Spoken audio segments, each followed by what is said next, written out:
Good kill! Hey guys, welcome back to another video. Today we're having a look at the mighty Sukhoi-27. We're going to have a little look at its design history and its aerodynamics. As well, we all know that the Sukhoi-27 is famous for its super maneuverability. So we'll have a look at what makes that possible. And then from there, we'll go ahead and do some dogfights, some high off bore sight R73, AIM-9X fights, and finally we'll wrap the video up with a good old-fashioned gunfight. So stay tuned for all of that. Alright guys, let's go ahead and have a look at the Sukhoi-27. Work on the Sukhoi-27 began at the Sukhoi Design Bureau in 1969, in direct response to the development of the F-15 Eagle of the United States. The program to develop the Sukhoi-27 as a new generation plane was a major part of the Soviet Union's national defense program in the 1970s and 80s, and therefore its development and implementation was financed on a large scale. The aircraft the Soviet Union was attempting to develop was to operate autonomously in combat over hostile territory, in escort of deep penetration strike aircraft, and in suppression of enemy airfields. The aircraft was to provide general air defense in cooperation with ground and airborne control assets. In 1970, the Sukhoi Design Bureau developed the first version of the fighter's airframe.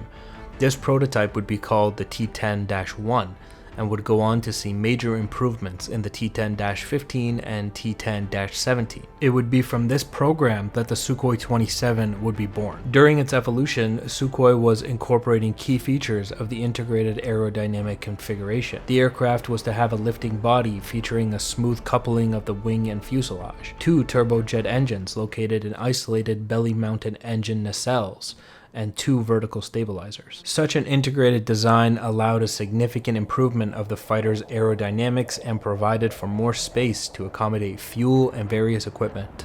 The huge Sukhoi-27 airframe is constructed from advanced lightweight aluminum lithium alloys, making it light for its size. The wing is designed using an ogival shape and wing root extensions. The wing has a 42-degree leading edge sweep with full span leading edge slats and trailing edge flaperons. The flaperons combine the functions of conventional flaps and ailerons, and move in unison as flaps to provide lift and drag.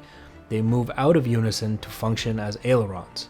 This system ensures high aerodynamic efficiency and a high lift coefficient while maneuvering. The 2 vertical stabilizers were set wide apart at the reinforced booms on both sides of the engine nacelles, with an optimum position for the stabilizers chosen in the vortex system generated by the leading edge extensions and wing panels. This resulted in considerable increase in directional stability and controllability of the fighter at high angles of attack and slipping. In general, the fighter's configuration modification provided the lifting body midsection a reduction of 15%, which led to a reduction of drag by 18 to 20% in the subsonic and supersonic speed range. This, combined with an increase in the airframe's lifting characteristics as well as lateral and directional stability and controllability, provided the aircraft with superior maneuverability, with special emphasis put on high angles of attack, and met the requirements for the fighter's range. The Sukhoi-27 had a new foreign object damage protection screen, similar but also different to that of the MiG-29. This new system, introduced for preventing foreign object damage during taxiing and takeoff, made use of extendable screens in the air intake ducts, and supplementary air inlet ramps were added to the lower surface of the air intakes. The Sukhoi-27 is powered by twin turbofan engines and displays remarkable agility for its size.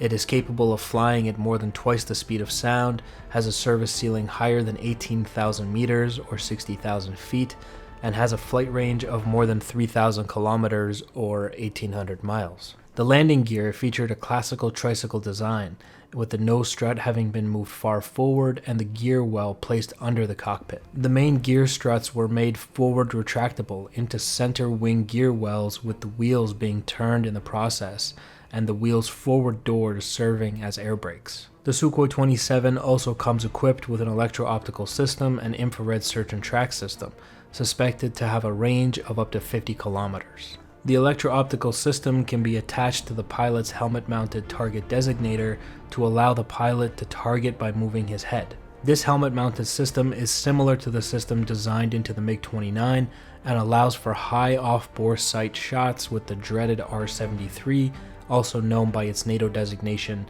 the AA-11 Archer. The Sukhoi-27 entered active service with the Soviet Air Force on the 22nd of June 1985, and fully took on its role as one of the Soviet Union's premier air-to-air, air-to-surface deep interdiction fighters.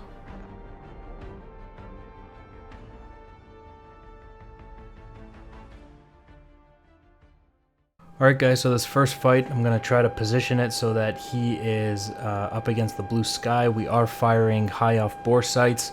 He's got the 9X, I got the R-73. He's situated close to the sun, so that's not good for me. Fox 2. Oh, just dodged that 9X.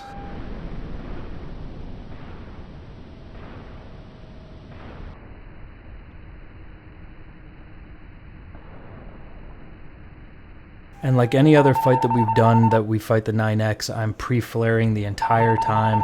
Anytime that I'm within the WES of the 9X, I'm dropping flares. If you're not dropping flares when the 9X comes off the rail, you're probably going to die. That's Fox 2 here. Missed again. His 9X missed as well.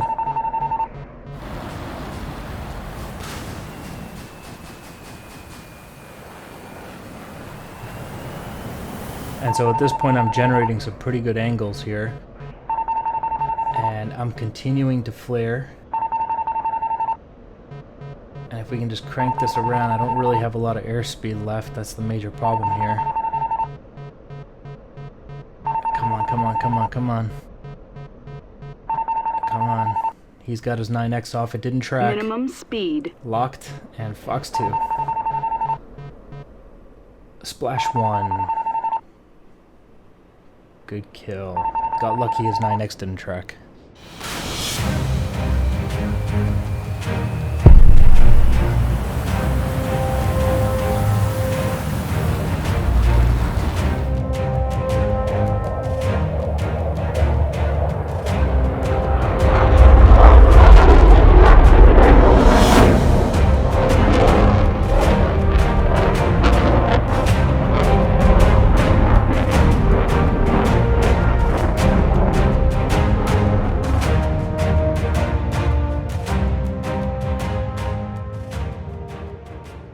So another nice thing about the Sukhoi-27 is the very large body allows you to carry a crap ton of flares. So I'm honestly carrying, I think it's like 150 or 160 flares right now.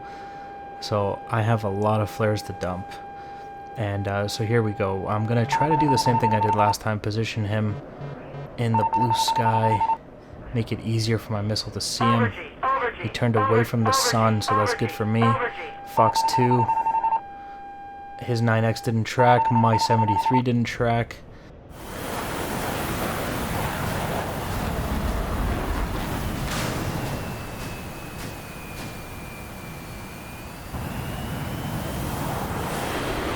Now for these high off bore sight fights, the Sukhoi is honestly one of the best aircraft, especially with the R-73. It's absolutely deadly. The super maneuverability makes it really easy. Splash 1.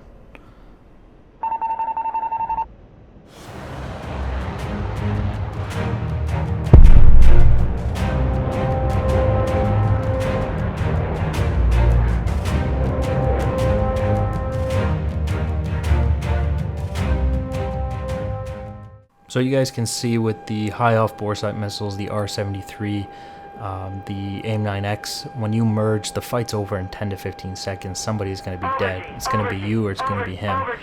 And so we're going to do a little gunfight here and demonstrate how well the Sukhoi flies. You can see I'm not really doing any super maneuverability stuff here. When it comes to the gunfight, you know, retaining of energy is very important. Now, we've obviously talked several times that the guns only fight is not a realistic fight. It's just kind of a, you know, aircraft versus aircraft, pilot versus pilot skill thing. And that's really all it is. In terms of reality, these fights would be there would always be some sort of high off bore sight R73 AIM 9X situation going on here.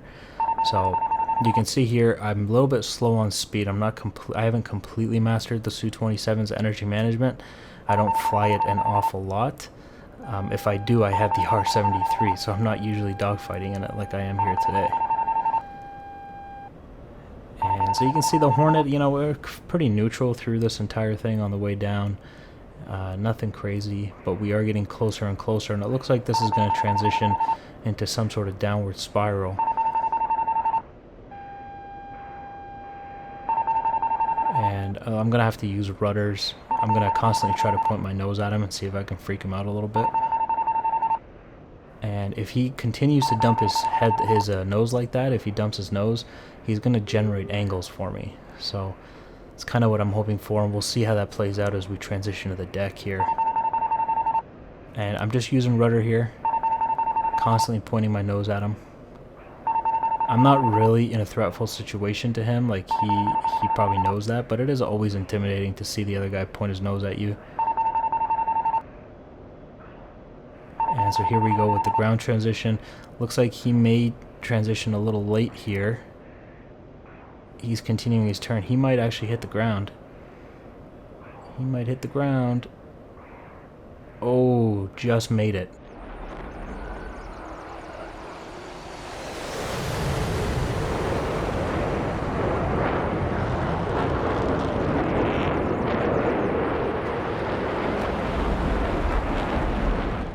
Alright, and unfortunately for him, he had to level his aircraft out in order to not hit the ground like that, which has generated every angle I need, and he is now completely defensive, and he dodges that. It's only a matter of time here before we get the kill.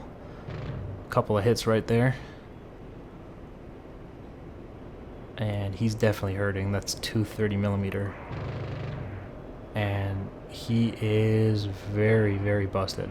Yeah, he's not getting out of that.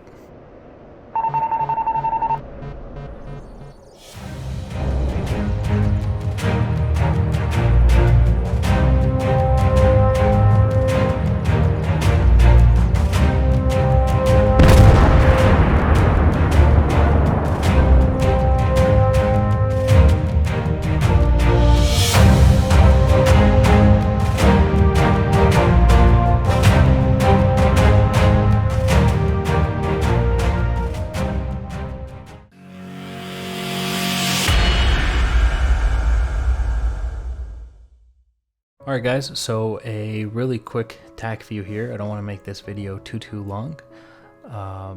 So just to recap, I'm flying the 27, I'm firing the R-73s, also known as the AA-11 Archer, and Master J's flying the F-18 Hornet, firing the 9X. So the first thing that we really want to try to do in this situation is try to jam the WES, which means that we want to stick really close to each other so that when we get the missile off, it won't be able to find the target.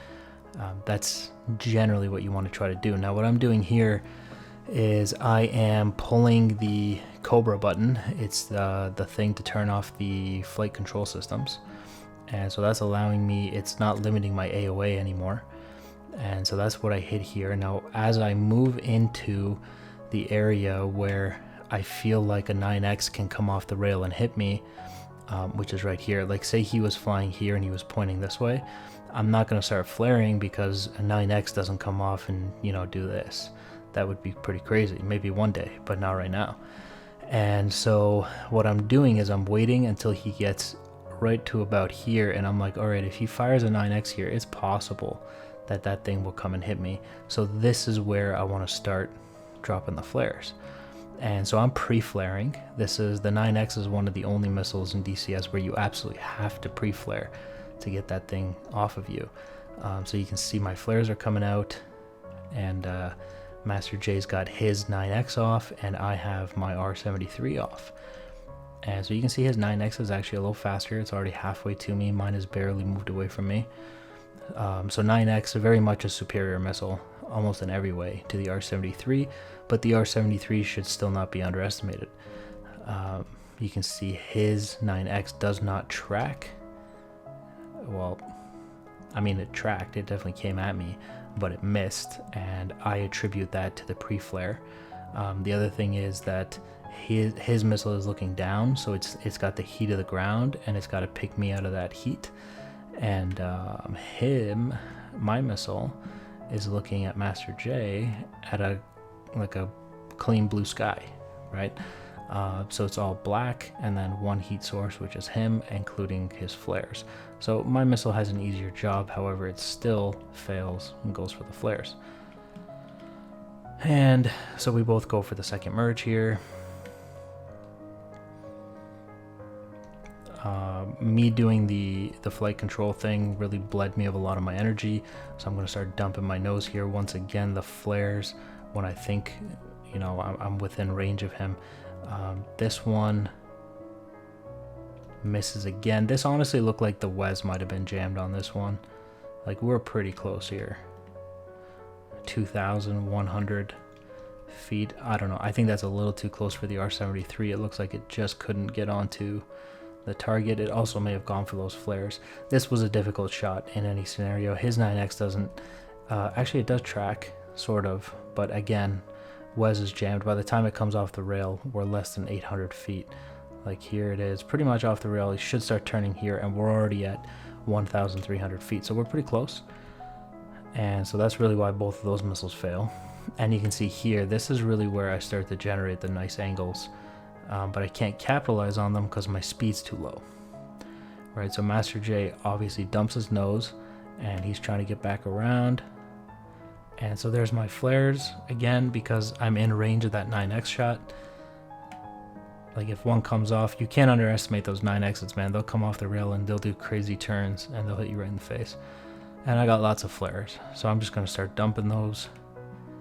There's his 9X. That one definitely does not track. I don't think it had a lock at all. Holy crap.